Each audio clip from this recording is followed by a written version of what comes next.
Hi, my name is Steve Stine from Guitar Zoom, and I want to show you a really cool trick to learning all of your chords in every key, even if you might not have all of your key signatures and things like that memorized.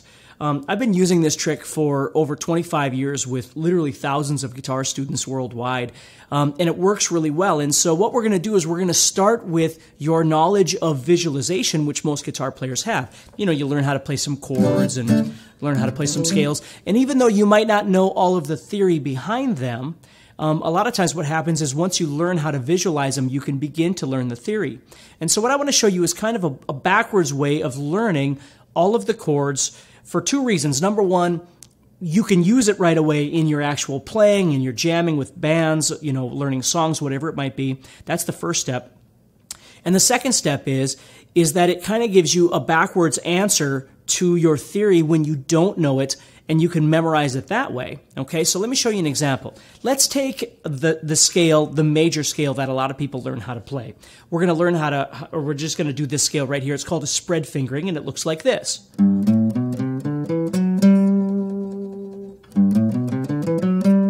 Okay, so you can hear the do, re, mi, fa, sol, la, ti, do right in there. So there's two steps that we need to do to be able to use this trick. Okay, the first thing is we have to know the notes on our sixth string. Okay, and we're going to provide a chart for you that has those notes on there just in case you don't know those. And if you don't, I would highly recommend that you learn them because it's really important for, you know, learning your bar chords and all sorts of different things, learning your scales, obviously like we're doing here. The second step is learning how to play the major scale, which is what I'm doing right now, is I'm playing do, re, mi, fa, sol, la, ti, do, right? And the nice thing about that is putting it in 3-note per string patterns like I'm doing right now makes it a little bit easier to visualize this trick that I'm going to show you, okay? So 1, 2, 3, 4, 5, 6, 7, and then 1 all over again. Okay? Now, if we wanted to be in the key of A, we would simply move to the 5th fret. We would do the exact same thing, obviously. Right? So just like our pentatonic scales and everything else, this major scale is movable wherever we want to go. So the next step I want you to do is I want you to memorize some basic chordal theory if you don't already know this. Okay? Number one, I want you to know, no matter what key you're in, if you're in a major key, that your 1, your 4, and your 5 chords for the rest of your life, your 1st and 4th and 5th chords are going to be major. Okay? So if you were in the key of G, your G, A, B, C, D, G, C, D are the major chords. And my theory teacher always used to tell me, count with your fingers. That's why God gave you fingers. So G, A, B, C, D, G, C, D, 1, 4, 5. Okay? If you were in the key of A, you'd have A, B, C, D, E, A, D, and E, 1, 4, 5. Okay? So your 1, 4, 5 is always major. Now, what does a 1, 4, 5 look like on the guitar? 1, 2, 3, 4, 5. 1, 4, 5. 1, 4, 5. 1, 4, 5. And you've probably done that a million times, right, in playing songs? Okay? But that's how it works. So if I want to be in the key of A, I have 1, 2, 3, 4, 5, 6, 7, 1. So I have 1, 2, 3, 4, 5. 1, 4, 5. So those are going to be major. And of course, it's imperative that you know your bar chords at this point to be able to visualize this. It's much harder to do with open chords than it is with bar chords.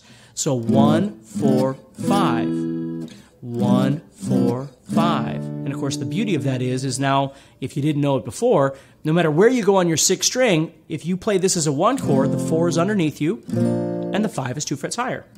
1, 4, 5. 1, 4, 5. 1, 4, 5. 1, 4, 5. The shape never changes. It's the same no matter what you do. So if you are in a major scale, or in a major key, I should say, your 1, 4, 5 is always major. Now, someday down the line, if you keep learning from me, you're going to learn that even when you're in minor keys, you're really in a major key anyway.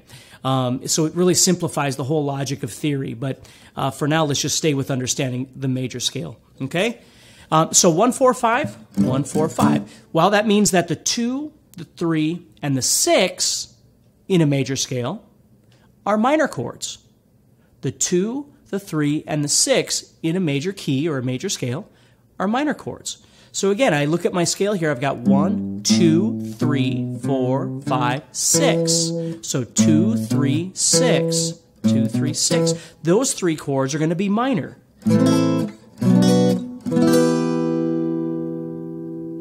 Pretty cool, huh? So 2, 3, and 6. So I've got 1, 4, 5, that's major, and 2, 3, and 6, that's minor. And I'm just visualizing the scale, right? 1, 2, 3, 4, 5, 6.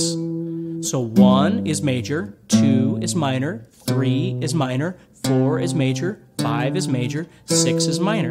And again, if you're in a major key, the 1, the 4, and the 5 is always major.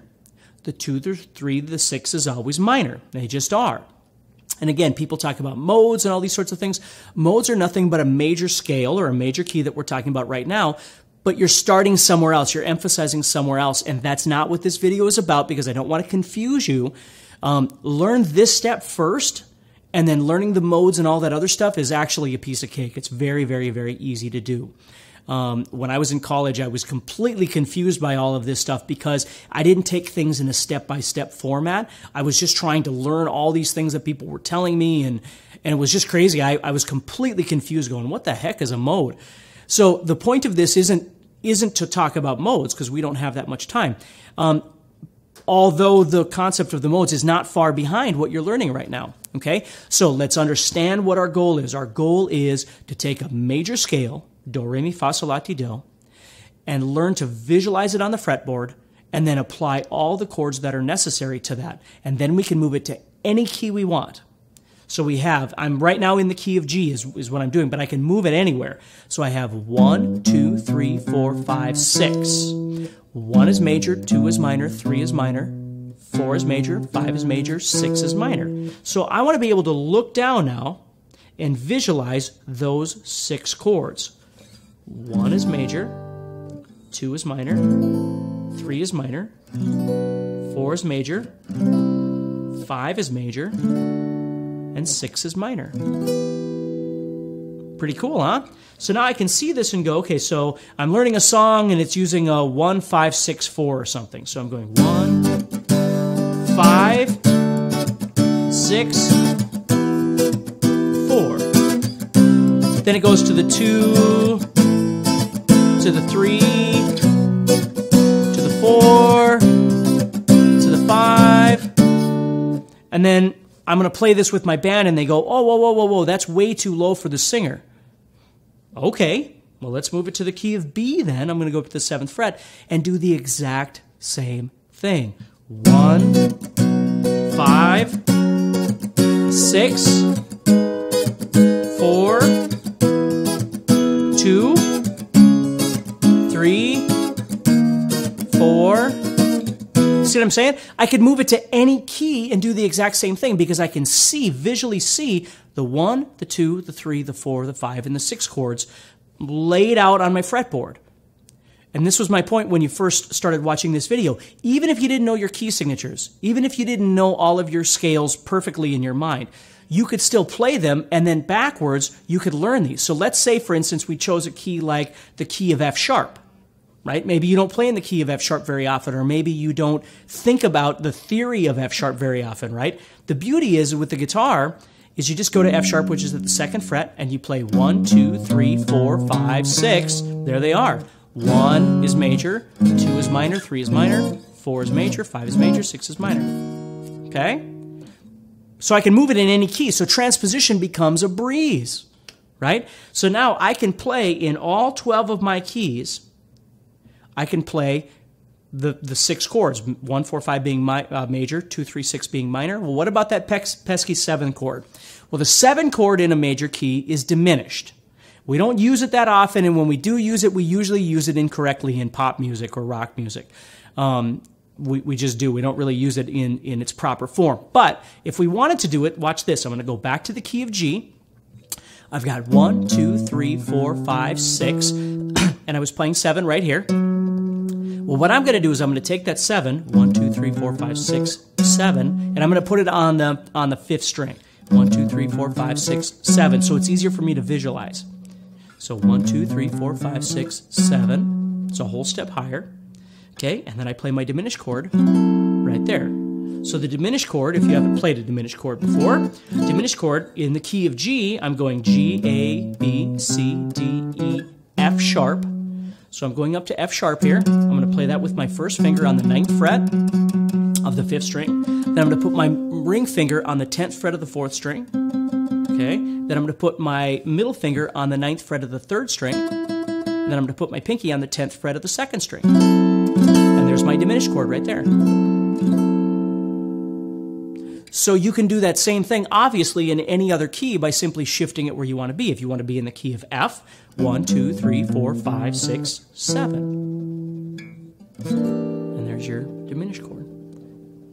Pretty cool, huh? So now you've got 1 in the key of F. 1, 2, 3, 4, 5, 6, 7 diminished. So again, you could play the 7 chords possibly before you even knew what they were. But the point is, this is what I used to do in college, was it gave me the right answer. So if I was in a key that I didn't really know up here, I could visualize in my head my fretboard and I could go, okay, so it's F major, G minor, A minor, B flat major, C major, D minor, and E diminished. Boom. I could visualize it in my head and come up with the right answers. So again, you're using backwards theory to get to the correct answer, okay? Or you're using it for transposition, or you're using it for visualization, or ear training, or learning songs. I mean, there's a million different things that you could do with this idea. It's awesome.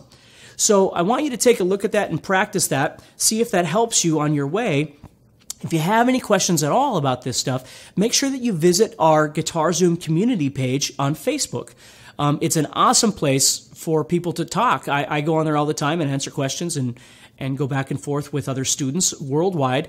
It's a really positive and constructive environment to learn from. And so check that out. If you have any interest in some courses, you can always check us out at guitarzoom.com and look for something that fits your needs. And I will speak to you soon. Again, thank you so much for watching this video, and welcome to the Guitar Zoom family.